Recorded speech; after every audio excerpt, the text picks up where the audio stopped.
할렐루야.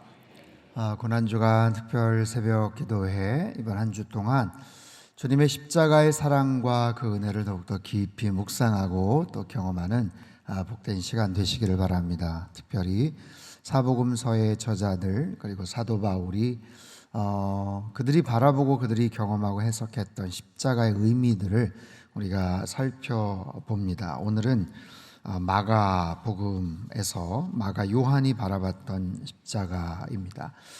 우리가 마태, 마가 이렇게 얘기를 하니까 형제인가 그렇게도 생각을 할 수 있는데 전혀 그렇지 않습니다.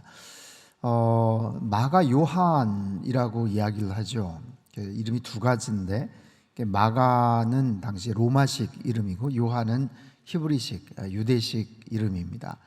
그러니까 요한이라는 이름이 더 많이 알려지기보다는 마가라는 이름이 더 많이 알려졌다는 것은 이 사람의 활동 범위가 예루살렘이나 유대 지역만이 아니라 더 넓은 지역에서 마치 사도 바울처럼 그렇죠? 사울의 이름이 나중에 바울로 바뀌었던 것처럼 그렇게 아마 많은 사람들에게 회자가 되고 또 소개가 되었던 것 같아요. 마가복음의 기록 연대는 AD 55년에서 68년경입니다. 정확하지는 않고요. 아무튼 수신인은 로마에 있는 사람들, 로마에 있는 성도들을 향해서 이 복음서가 기록이 됩니다. 그 유대인의 모습, 예수님의 모습을 하나님의 종으로 그렇게 비유를 하죠. 마태복음에는 예수님이 어떤 분이신가, 왕으로 이 땅에 오신 분이시고, 마가복음에는 예수님은 이 땅에 종으로 오신 분이시다. 종으로 이 땅에 오신 분, 종으로 오셔서 고난을 당하신 예수님, 이 부분이 굉장히 중요한 의미가 있어요. 또 후에도 말씀을 드리겠지만, 그리고 마가복음의 특징은 가장 먼저 기록이 되었다라는 거예요. 복음서 중에 가장 먼저 기록이 되어 있습니다. 그래서 그 마가복음을 토대로 누가복음이 또 기록이 되고 또 마태복음이 기록이 됩니다. 그래서 마태복음의 경우는 특별히 마가복음의 내용과 거의 80% 이상이 겹쳐져요. 굉장히 비슷한 그런 내용으로 바탕이 됩니다. 그리고 특별히 16장까지 구성이 되어 있지만 11장서부터 예수님의 순환 이야기로 접어듭니다. 그러니까 전체 이야기의 약 3분의 1 정도가 마지막 순환 주간의 이야기예요. 그러니까 일주일 동안 예수님의 마지막 일주일 동안의 이야기를 마가복음의 전체 분량의 3분의 1에 해당하는 내용이라는 거죠. 그럼 예수님 탄생에 대한 이야기, 예수님 죽음도 중요하지만 예수님 탄생도 중요하지 않겠어요? 근데 마가복음에는 예수님의 탄생 이야기가 없습니다. 마태와 누가복음에는 있지만 마가복음에는 없어요. 그러니까 그만큼 그 당시 예수님의 탄생에 대한 그런 부분들도 너무 중요하지만 그거보다는 훨씬 더 강력하게 예수님의 십자가와 부활에 대한 그런 메시지가 아주 집중적으로 구성이 되어서 기록이 되었다라는 거죠.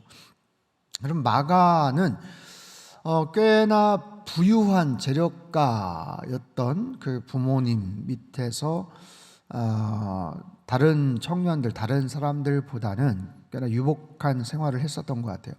마가의 다락방이라고 얘기하죠. 아마도 최후의 만찬을 했던 장소도 그의 어머니의 소유로 되어 있었던 꽤나 넓은 아마 그런 공간이었던 것 같고요. 그리고 거기에서 이제 오순절 마가의 다락방이라고 얘기하지 않습니까? 성령 사건을 체험해요. 120문도라고 얘기하면 120명이 들어갈 수 있는 꽤나 넓은 홀을 갖고 있을 정도의 그런 재력가였고 초대교회의 아주 중심된 그런 초대교회 공동체 중심된 그런 장소였습니다. 그 마가에 대한 이야기가 복음서에도 간단하게 잠깐 나오지만 특별히 마가에 대한 언급이 사도행전에 소개가 되죠. 그럼 마가는 그 유명한 바나바의 조카이기도 합니다. 사도 바울과 바나바가 1차 전도 여행을 떠났을 때 키프로스 구브로라는 섬으로 떠났을 때 거기에서 자기 삼촌 바나바와 함께 합류를 하는 거예요. 전도여행에 합류를 합니다. 그러니까 바울과 바나바와 마가 요한이 같이 전도여행을 떠나죠. 근데 그 섬을 떠나서 그 다음 단계로 넘어갈 때 밤빌리아라는 곳에서 그만 중도 포기한 얘기가 나와요. 사도행전 13장 13절 14절 말씀, 같이 읽습니다. 시작. 바울과 및 동행하는 사람들이 바보에서 배 타고 밤빌리아에서 있는 버가에 이르니 요한은 그들은 버가에서 더 나아가 비시디아 안디옥에 이르러 안식일에 회당에 들어가 앉으니라. 여기서 요한이 마가 요한이거든요.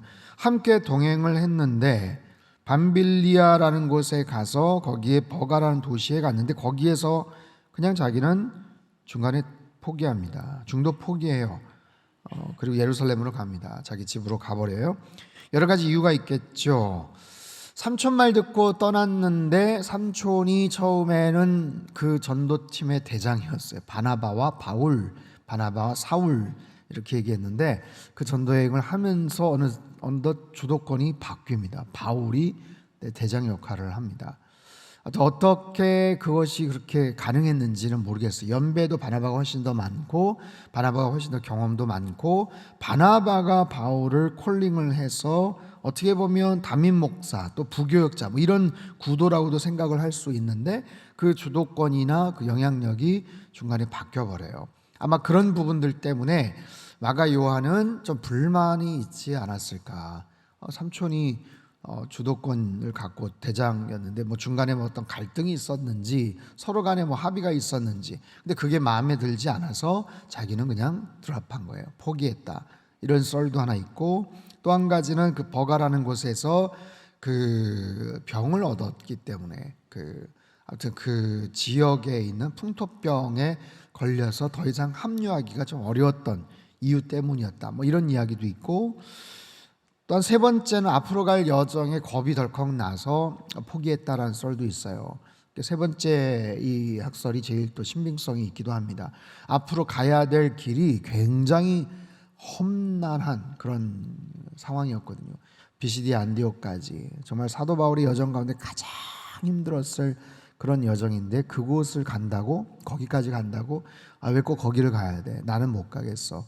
그러니까 굉장히 어떻게 보면 유복한 생활을 했었던 좀 이렇게 고생을 별로 안 했던 그런 젊은 청년으로서 그냥 겁을 덜컥 먹고 아마 중간에 포기하지 않았을까 싶어요. 어쨌든 그래서 계기가 되어서 두 사람 바울과 바나바만 떠나게 되었고 한 사람은 탈락하고 여러분 그게 얼마나 맥 빠지는 얘기입니까? 인원이 뭐 많지도 않아요.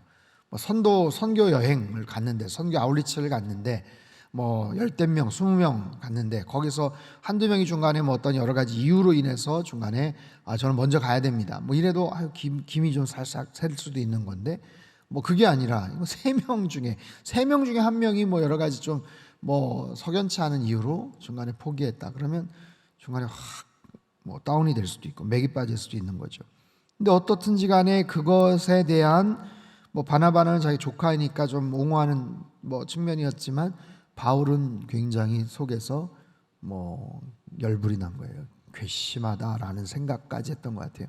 그렇죠? 그래서 이제 15장에 보면 두 번째 전도여행을 떠날 때 다시 그 친구 데리고 갑시다 했었을 때 그거 가지고 크게 싸우게 되죠. 바나바와 바울이 크게 싸운다고요. 그 이유 때문에 싸우는 거예요.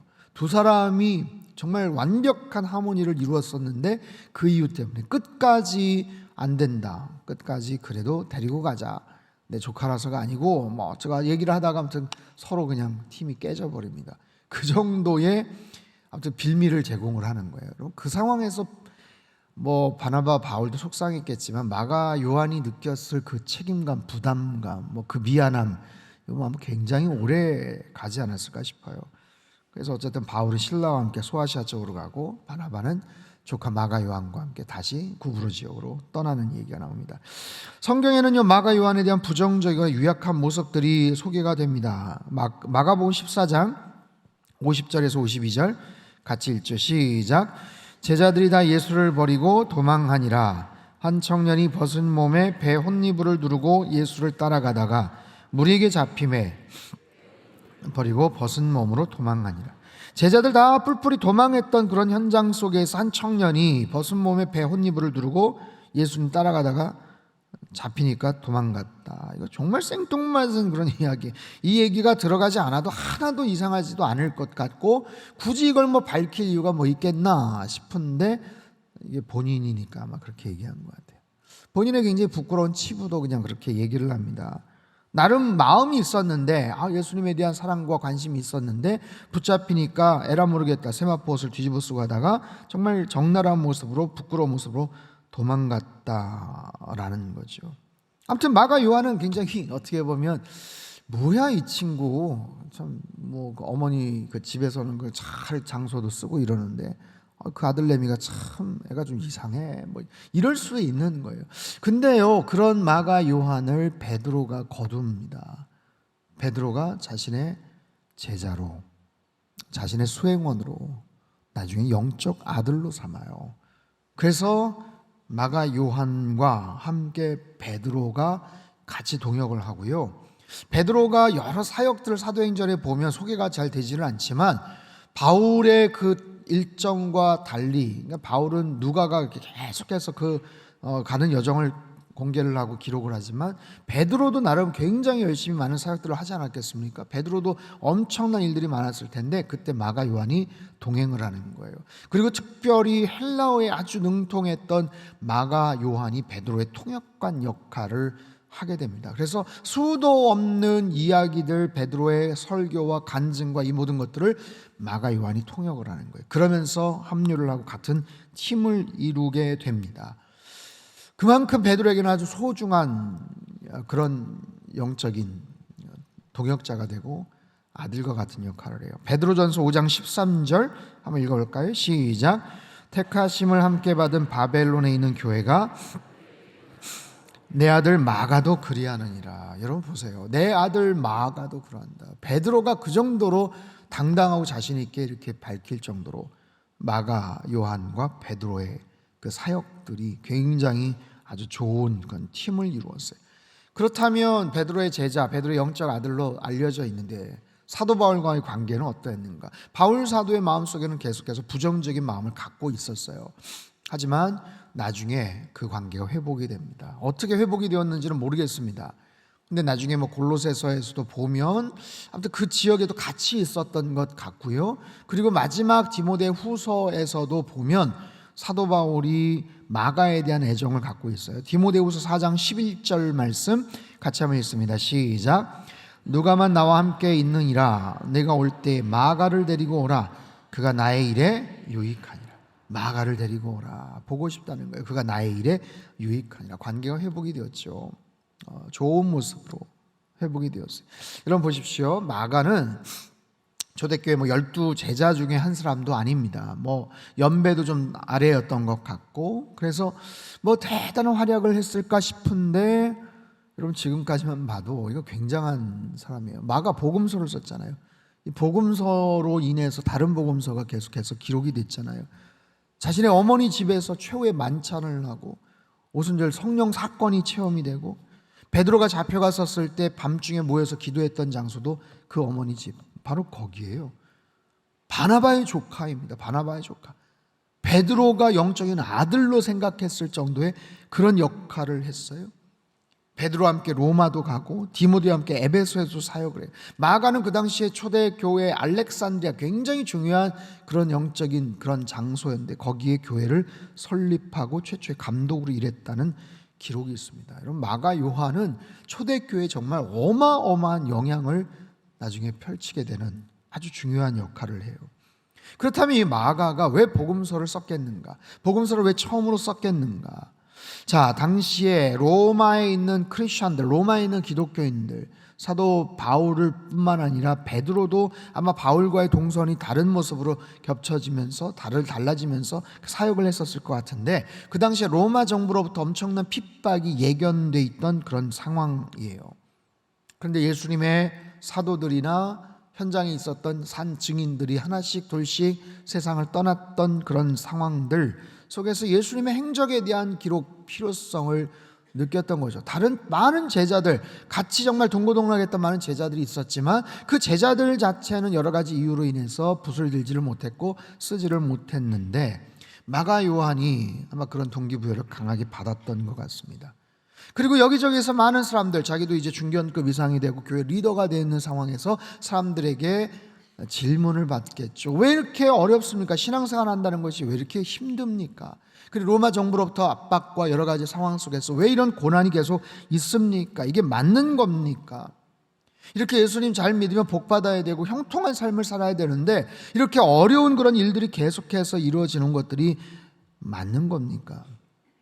그런 상황 속에서 마가 요한은 자기가 경험을 했던 제자들 중에는 아니지만 그래도 어머니를 통해서 그 주변에서 배옷잎을 벗어두고 도망갔던 청년의 어떤 모습에서 자기가 바라봤던 그런 예수님에 대한 이야기, 그리고 결정적으로 베드로의 설교를 간증을 계속해서 통역을 하면서 같이 따라다니면서 누구보다도 많은 이야기를 베드로를 통해서 들은 거예요.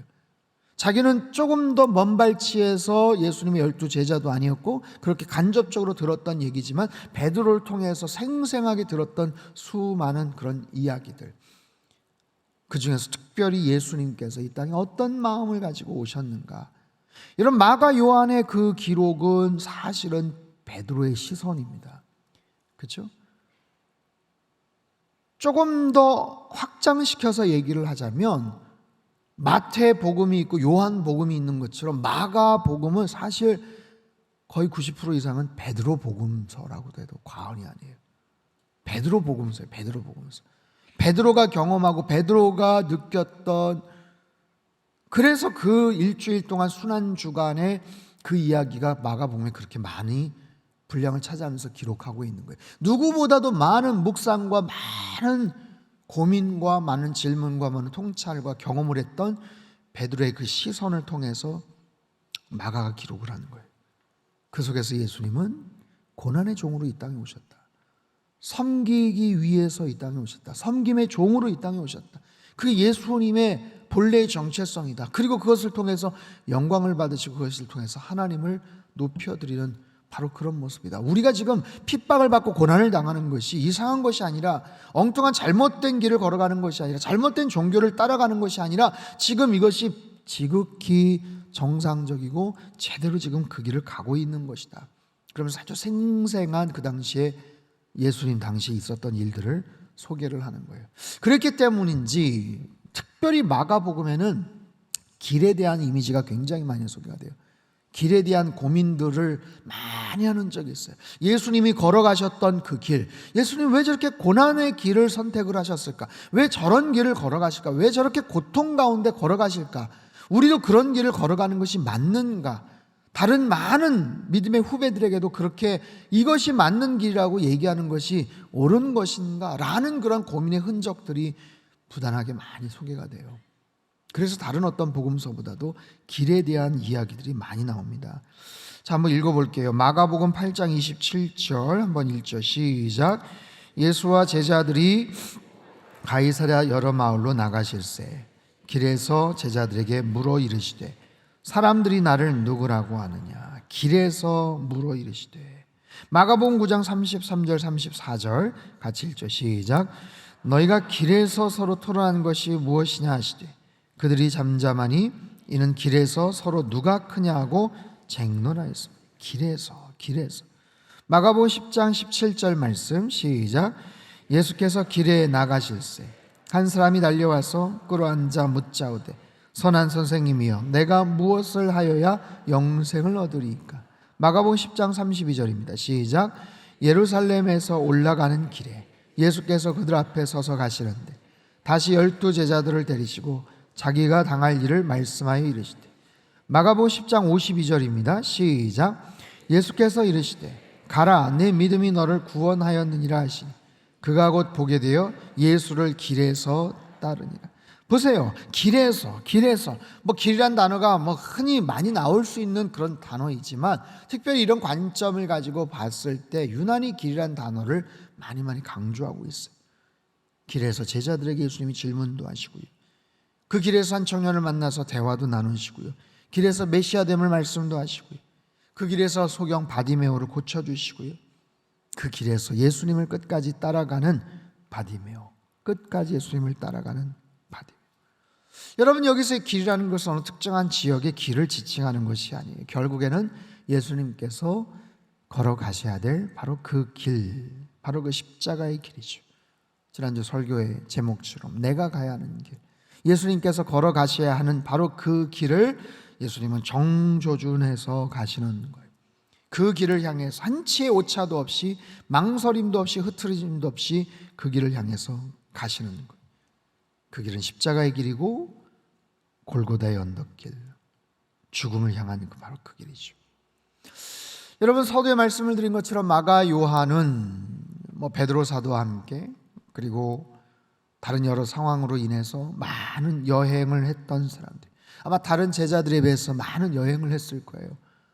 나름 좀 재산도 좀 있었고 여유도 좀 있었기 때문에 많은 여행을 하면서 길에 대한 다양한 고민들을 했었을 거예요. 그 길에 대해서 내가 이 길을 걸어가는 것이 맞는가? 이 길보다 좀 더 편한 길은 없을까? 좀 더 수월한 길은 없을까? 그가 1차 전도 여행 때 중간에 중도 포기, 중도 하차했던 그 이유도 그 길에 대한 고민과 연결이 되어 있을 겁니다. 꼭 그 길을 가야 되는가? 아니, 삼촌 따라 오긴 왔는데 갑자기 바울이라는 사람이 대장 역할을 하고 이런 바울에 비하면 마가 요한도요, 그 신앙의 이력이 못지 않습니다. 오히려 바울이 물어봐야 될 정도죠. 야, 어머니 예수님과 옛날에 같이 신앙생활 했었을 때, 아니 그 어머님 집에서 성만찬 했다며? 이렇게 물어보고 이러면 오히려 바울이 마가 요한한테 막 질문도 하고, 연배는 좀 낮겠지만 그럴 수 있는데 오히려 바울이라는 사람이 대장 역할을 하고, 그 상황 속에서 거기를 꼭 가야 된다. BCD 안디옥을 가야 된다. 왜 꼭 거기를 가야 되나? 아니, 애써서 여기까지 왔으면 이 밤빌리아, 이 버가 이쪽 지역에서 복음 전하는 것도, 아니 누가 뭐라고 하나? 그래도 제법 큰 도시인데 굳이 그곳을 건너가야 되나?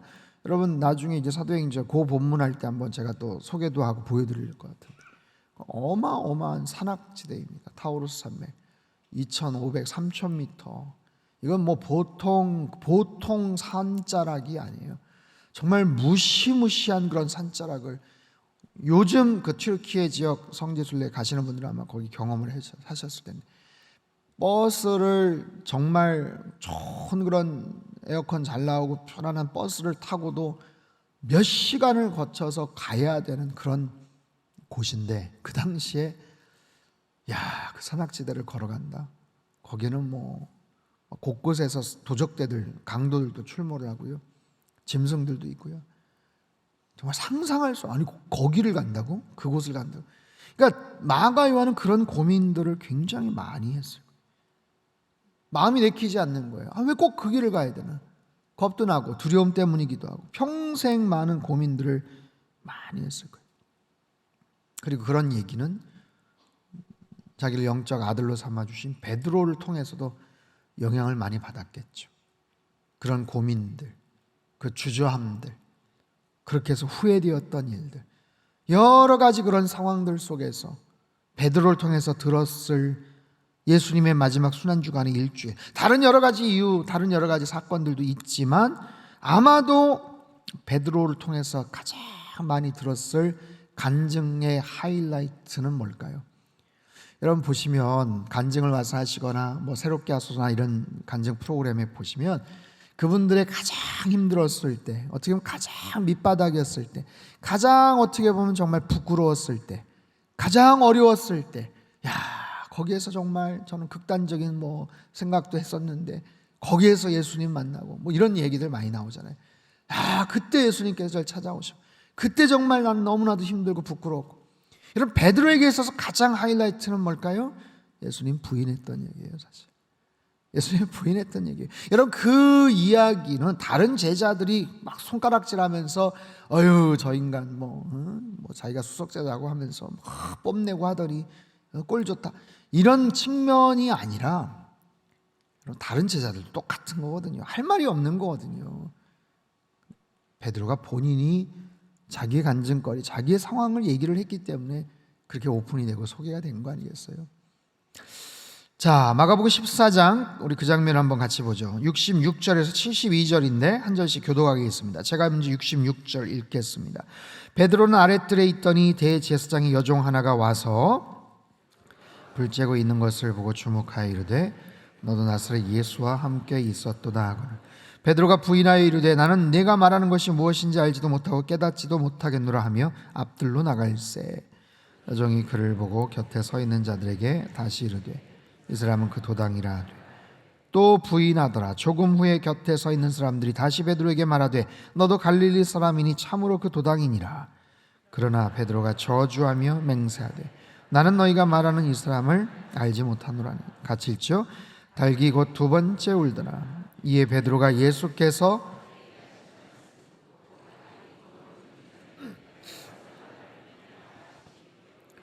그 일을 생각하고 울었더라. 이런 베드로의 인생이 흑역사죠. 정말 말도 안 되는 그런 상황이죠. 베드로가 지금 안절부절 못하고 있어요. 아랫뜰에 있다가 다시 윗뜰로 가고 다시 이동을 하고 다시 피해서 가고 알지도 못하는 어스름한 그런 상황 속에서 이름도 모르는 한 여종이 불쑥 물어보는데도 깜짝 놀래가지고 나는 네가 뭘 얘기하는지 모르겠다. 마지막에는 저주하고 맹세까지 했던 베드로 아니겠어요? 아무든지 나를 따라오려거든 자기를 부인하고 자기 십자가를 지고 나를 따르라. 주님 말씀하셨는데 자기 자신을 부인한 게 아니라 아주 보기 좋게 예수님을 부인하고 있잖아요. 아주 그냥 시원하게 예수님을 부인하고 있잖아요. 대놓고 부인하고 있잖아요. 정말 베드로의 인생의 흑역사죠. 정말 지우고 싶은 부끄러운 그런 과거죠. 정말 창피한 과거죠. 내가 정말 왜 그랬을까 하는 바로 그런 상황이죠. 그럼에도 불구하고 베드로가 예수님 만나서 관계가 회복이 되고 다시 사역자의 길을 걸어갔기 때문에 이 부분도 창피하고 부끄러운 모습이지만 공개를 할 수 있었던 것 아니겠어요? 수없이 많은 설교와 그 간증 속에서 가장 어떻게 보면 하이라이트였을 바로 그런 모습. 여러분 믿겨주십니까? 제가 옛날에 그런 인간이었어요. 그런 존재였어요. 그런 쓰레기 같은 그런 행동을 했어요 하면서 가슴을 톡 내리찢으면서 이야기하고 함께 듣는 사람들도 같이 주여 하면서 마음 아파했던 바로 그 스토리. 이것은 베드로의 자전적인 모습으로서의 그런 기록입니다. 그리고 마가에 의해서 최초로 공개가 되었다. 어딘가에는 참 밝힐 수 있어야 되는 바로 그런 이야기인데 마가에 의해서 기록이 돼요. 허락을 받고 올렸는지 그건 잘 모르겠지만 여러분 저는 그런 생각도 합니다. 고민을 좀 하지 않았겠어요? 이걸 기록을 해야 되나 말아야 되나. 베드로의 모습, 자신의 영적인 아버지와 같은 베드로의 그 모습, 아마도 그 말씀을, 그 설교를, 그 간증을 들었을 때 수많은 사람들이 같이 눈물을 흘리고 베드로를 탓하고 손가락질하고 깜짝 놀라는 게 아니라 아니 그런 사람이었어가 아니라 우리가 그렇게 연약한 존재고 우리가 그렇게 예수님을 부인하고 모른다고 할 수 있는 존재구나 하면서 많은 사람들이 거기에 꼬꾸라지고 눈물을 흘리고 참회하고 회개하고 아마 그런 현장을 경험을 했었던 마가 요한이 다른 어떤 것보다도 정말 이 사건은 정말 그대로 밝혀야 되지 않을까. 여러분 그것은 사실 마가 자신도 마찬가지예요. 여러분 베드로가 겁이 많고 두렵고 큰 실수를 했던 것처럼 마가 요한도 마찬가지잖아요. 마가도 마찬가지잖아요. 자기가 1차 전도여행 때 그런 행동과 결정을 했었던 것 얼마나 많은 자책과 후회와 생각을 했겠어요. 그래서 자기도 용기를 내어서 배 혼니부를 내팽개치고 도망갔던 이야기도 스스로가 커밍아웃, 자기가 자기 고백적으로 사람들에게 얘기하는 거예요. 저도 정말 부끄러웠던 사람입니다. 저도 정말 창피했던, 굳이 누가 밝히라고 하지도 않았는데 본인이 삽입을 한 거예요. 그거는 여러분 마가 요한에게 있어서 스스로의 모습이 베드로의 모습과 너무나도 많은 오버랩이 되는 거예요. 자기도 너무 창피한 거예요. 베드로의 그 간증과 설교를 들으면서 자기도 가슴을 치는 거예요. 어쩌면 바울과 같이 정말 그렇게 자신만만하고 어떻게 보면 실수도 없고 자기 의지가 정말 강한 그런 바울의 어떤 모습보다 바울은 너무나도 자신만만하잖아요. 그렇죠? 너무 당당하잖아요. 너무나도 자기의 계획과 자기의 생각대로 모든 것들을 할 수 있느라고 그렇게 자부심을 갖고 있었던 바울과는 달리 베드로의 모습은 어떻게 보면 나의 모습과 너무 닮아 있는, 실수도 많고 겁도 많고 두려움 많고 도망가기도 했던 자신의 모습과는 너무나도 비슷했던 그런 베드로의 모습을 생각하면서 마가 요한은 그런 많은 동질감들을 느끼지 않았을까 싶어요. 그러면서 누구보다도 많은 인생의 길에 대해서 묵상을 하는 거예요. 길에 대해서. 예수님이 걸어가신 그 길, 불을 보듯 고생길이 훤한데 그럼에도 그 길을 걸어가야 되는, 그게 옳다라는 것, 그 인생의 길에 대한 많은 관심. 사랑하는 성도 여러분, 우리가 십자가를 생각하면서 여러분 그 십자가를 우리가 정말 짊어지고 같이 주님과 끝까지 골고다로 가겠습니다 라고 자신 있고 당당하게 우리가 과연 말할 수 있을까요? 정말 그 현장이 내 입장으로 다가온다면, 내 상황으로 딱 다가온다면 베드로의 그 실수와 그 잘못을 우리도 같은 모습으로 손가락질하면서 비웃을 수 있을까요? 야, 진짜 한심하다. 아무리 내가 겁이 많고 약해도 베드로 같은 짓은 안 하지. 여러분 그렇게 말할 수 있는 자신이 있겠습니까? 우리 다 같은 모습이죠. 그렇기 때문에 마가를 통해서 바라보는 이 십자가는 너무나도 부담스러운 거예요. 그 십자가가 너무나도 부담스러운 거예요. 너무나도 겁이 나는 거예요. 너무나도 두렵고 피하고 싶은 그런 십자가예요. 하지만 그럼에도 불구하고 끝까지 붙잡아야 될 십자가, 끝까지 닮아가야 될 십자가, 끝까지 주님 사랑하면서 함께 동행해야 될 그 십자가. 그때 주님께서 우리를 찾아와 주셔서 우리에게 새로운 힘과 위로와 회복을 허락해 주실 줄 믿습니다. 내가 너의 마음 안다. 네가 나 얼마나 사랑하는지 안다. 베드로가 예수님 얼마나 사랑하고 있는지 예수님 아세요. 그러니까 그 현장에까지 왔죠.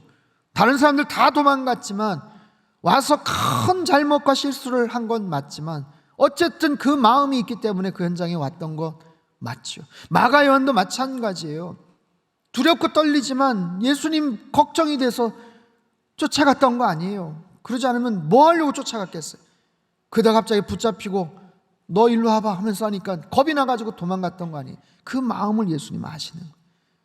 그래서 다시 회복시켜 주시고 다시 기회를 주시는 우리 주님, 십자가의 주님, 베드로를 다시 회복시켜 주시고 마가 요한에게 다시 기회를 주시고 회복시켜 주셨던 것처럼 우리에게도 주님께서 다시 기회를 주시고 회복시켜 주시는 은혜가 있을 줄 믿습니다. 그리고 그 마음 가지고 그 고난의 길, 그 십자가의 길, 귀한 소명의 길을 끝까지 걸어가시는 저와 여러분의 삶이 되시길 주님의 이름으로 축원합니다.